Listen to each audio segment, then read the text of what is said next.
This is your NBC Action News Station. It's 10 a.m. Time for your everyday getaway. Kansas City Live.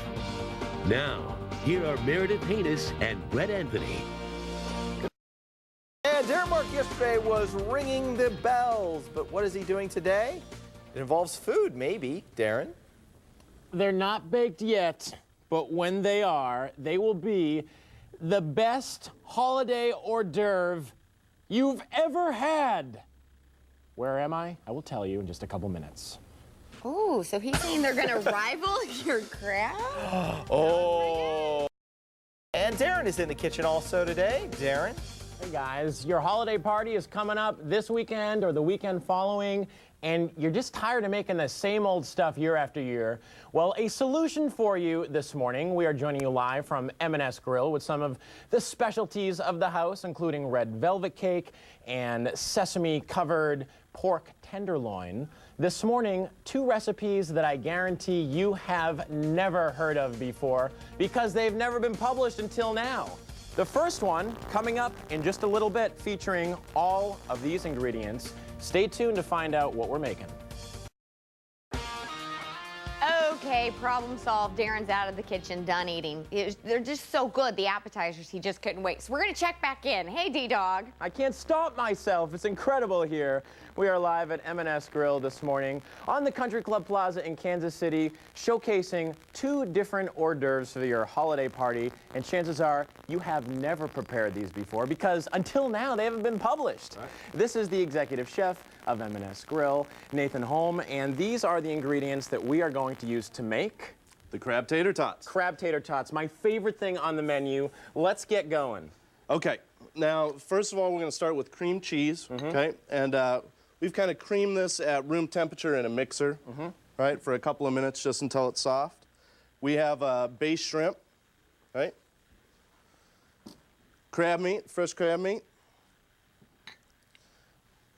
2 ounces of cream, half a teaspoon of salt, a little bit of granulated garlic,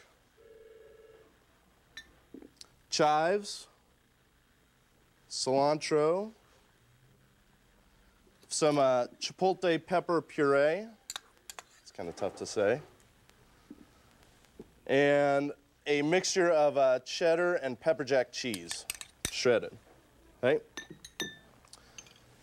And last, we have our frozen hash browns. So obviously, you could bake potatoes at home, and you could shred them, if right? you want yeah, to. you could. But when you put all this together, it's going to taste the same anyway. Absolutely. And then you have a little bit of Tabasco over there. Right, a little bit of Tabasco. And finally, we're ready to mix. So. And we're ready to mix. As we mix it up, I want you to talk to me about some of the ingredients in here. First of all, when people hear seafood, okay? Yeah, good. Oh, get it on my stress!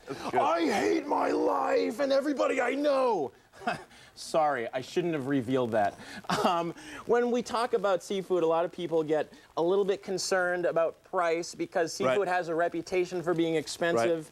Right. Is this an expensive dish to make? It's not, and it can be as expensive as you make it. I mean, bay shrimp isn't that expensive. Crab meat, you could use canned instead of fresh. It doesn't have to be that expensive. Okay, and bay shrimp, thanks, that was really sweet of you. Bay shrimp, is that like shrimp cocktail kind of shrimp? It's a small shrimp, like a salad shrimp. Okay, gotcha. So it's all mixed up. Okay. Don't need to see the therapist this week. And then we're almost ready to make the actual tater tots. But first, a couple more things. Okay, so we're gonna make it just in little kind of 3/4 ounce little balls here. And then get them in the panko, real good. You know, it's funny because when you think of a tater tot, you're thinking of like the most lowbrow food that you could possibly imagine. And this kind of turns the table on it. Tater tots usually aren't synonymous with, you know, Tony seafood. Right. But we're doing that this morning. Definitely kind of part of their popularity as well on our menu. So there we go, there's my tater tot. So it's pretty good. That's a full pan of it. Now, there's a couple ways to cook the crab tater tots. One way is, let's say you don't have a deep fryer at home. Let's say you don't like frying. You're trying to watch your figure, and you've already put cream cheese in there, so it's like, let's not go fully overboard. You can bake them. Yep, you can do them a couple of ways. You can bake them, okay? Just drizzle them with a little bit of oil into the oven, okay? 400 degrees, 10 to 12 minutes, okay? Or, of course, you could deep fry them to golden brown or pan fry them as well. And by pan frying them, basically just taking out the oil just up about halfway until they're golden brown, and then flipping them halfway through. All right, so after these have been prepared, and as excellent as they are when they are baked, they're even better fried, obviously. Absolutely. What isn't? That is the finished product. You've prepared them with a couple different sauces. This is a mango vinaigrette and a jalapeno tartar sauce, or you could use a remoulade that you could purchase at the store. Clearly there's something wrong with me, and let me tell you my fantasy, which further explains why. I would like you to load these up in like a Thompson submachine gun, okay? So I want the whole barrel to be loaded with these, and then I want you to like rapid fire them into my mouth. So it's like, boom, How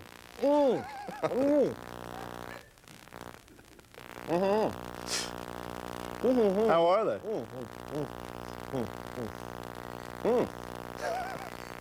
Times we find Darren speechless, but that is one way to make him speechless. And of course, we'll check back in. And Darren, I think he has a second appetizer recipe for us, so we'll check that out. M&S Grill is known for their steak and seafood, but what about appetizers? Hey, Darren Mark's got some fun recipes for us. Hey, D-Dog. Hey guys, the holiday parties are coming up, and you want something new to prepare this year. Here's something you've probably never had before unless you've been to M&S Grill. Pot roast nachos. I love these. Nathan Holm is the executive chef of M&S Grill, and we are ready to rock. We're going to first start by making the sauce that goes on the nachos. The chili aioli. We're going to start with mayonnaise. Okay. You've got the sour cream. A little chili powder, lemon juice, and chipotle pepper. Chipotle pepper, what is that exactly? It's a smoked jalapeno. And it's so delicious. So the aioli, which is generally something with a mayonnaise base. Right, mayonnaise and garlic. All right. That is all mixed up, and we are pretty much ready to go. This is so easy to make, and one of the things that I love about this is, let's say you made a pot roast and you're looking for something to serve the next night. What a great way to turn a leftover into a completely new dish. Absolutely. And then let's say you didn't serve pot roast, but just want to serve a killer hors d'oeuvre or appetizer. Right. This is the way to go. So here are the nachos. Let's start with the nachos. And let's just start making this up. Then we're going to go with the dollop of the chili aioli. Okay. And you know, in the last segment we were talking about how sometimes price might be an issue when preparing an hors d'oeuvre. Right. With this one, not an issue at all. I mean, the most basic ingredients. How much is a bag of nachos? Right. How much is cheese? You can actually buy the pot roast already made in the supermarket. Right. If you don't want to actually go through the trouble of making a full one. You could. And here we go. And the other thing I love about this is that it takes no time, especially if you buy the pot roast already ready. Right. This takes, like, what, No 3 time. minutes? Yeah. We just did it. Yeah. All right, so after it's already assembled, there is one more step to the process. Right. And that is what exactly? 400-degree oven, 5 to 8 minutes, just until they're kind of golden brown, bubbly. Cheese is melted. All right, and the finished product is behind the M&S cookbook. Plug. Here it is. Check it out. Absolutely delicious, beautiful pot roast nachos. You know, Nathan, in life, some people find religion to drive change. I found the pot roast nachos. It changed who I am as a human being. It made me a better man. Pink. You can find the recipes for both of these beautiful dishes that we prepared on our website, NBCActionNews.com. Click on Kansas City Live, and perhaps your world would change in the same way that mine did. Au revoir. I'm tearing Was that up. a tear? I think it was.